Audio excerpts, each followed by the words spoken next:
UMAR AHMED, IFL CV MCK Global with a BT Sports Studios Ultimate Boxer Draw, joined by Carl Greaves. Well, Carl, it's been a few good weeks for you.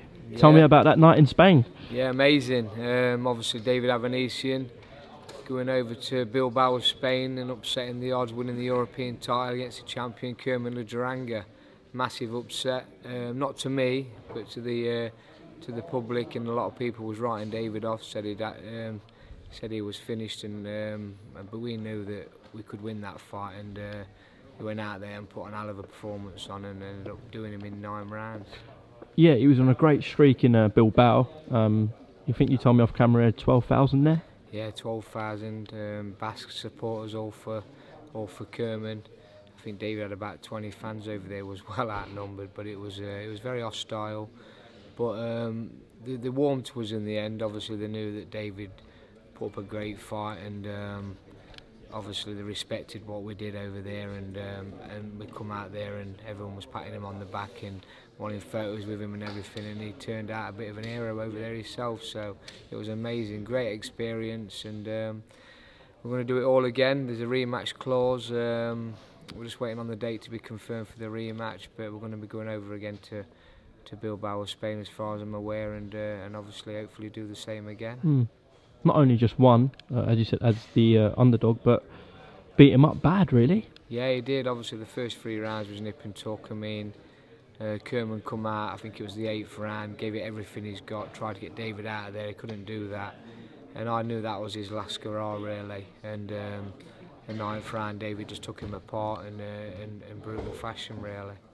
We saw the clips going around on Twitter. A lot of the comments was suggesting it's no wonder sort of Josh Kelly didn't take that fight twice with David. What was your sort of thoughts on it? Yeah, I mean, I've just got the opinion. David's a risky fight for Josh Kelly, style-wise as well. I mean, Josh is good, he's got the ability, skills, his flash, got the combination, but fights in bursts, and you can't be doing that with the likes of David. His defence isn't the best, neither Josh's, and David can punch, he's solid, he's strong. Yeah, so I think they knew that deep down, and it's a bit too early for Josh Kelly, the likes of David. But it's a fight that can happen. We're completely ruling it out? I'm not ruling it out. I mean, obviously it's been made mandatory for the European title. Obviously we've got to get around this rematch clause, yeah, so we've got to get around that. But as far as I'm aware, he's been made mandatory. So we're going to have to look at that situation, and I don't know how it's going to pan out. But listen, we was very, very disappointed that night in Sheffield, just before Christmas. I mean, obviously I'd had David over 6 weeks from Russia, spent a lot of money on the camp. We took very little money back with him.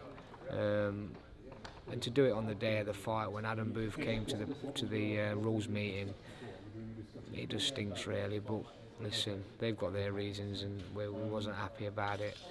And if it happens again, so be it. But we're not going to chase that fight now after what he did to us last time. Fair enough, Carl. Just a quick word on Ultimate Box as well. We had the draw today, and looking forward to May 10th. Yeah, it's going to be a great night. Some interesting matches have been made. Obviously, the first 2 fights, you've got 3 of the favourites in them. Obviously, Kieran Conway's the favourite, but then in the next fight, you've got Taylor Jones and Derek Asozi. So, them 2's number 2 and 3 favourites. So, it's going to be a great night, and really excited. I mean, these are great nights, these Ultimate Boxers. I mean, they give it everything they've got. You've got all these young, hungry fighters still want to get somewhere and win something, and there's a massive platform now being on BT Sports. So yeah, hopefully they'll all give it everything they've got, and it'll be as good as the first 2 that we've had. Because if it is, then they're in for a treat. Well, hopefully it is, because it's live on BT Sports, so a massive platform. Yeah. If you're not watching on TV, get your tickets. Yeah, definitely, yeah. O2 Indigo, May the 10th. If you haven't got your tickets, get them now before they go, because it should be a sold-out event, this. All right, Carl Greaves, thank you very much for talking to IFL TV. Thank you. Best of luck with David in the rematch, and I'm sure we'll catch up soon. Top man, thank you. Cheers, Carl. Nice one, my man. No worries, mate.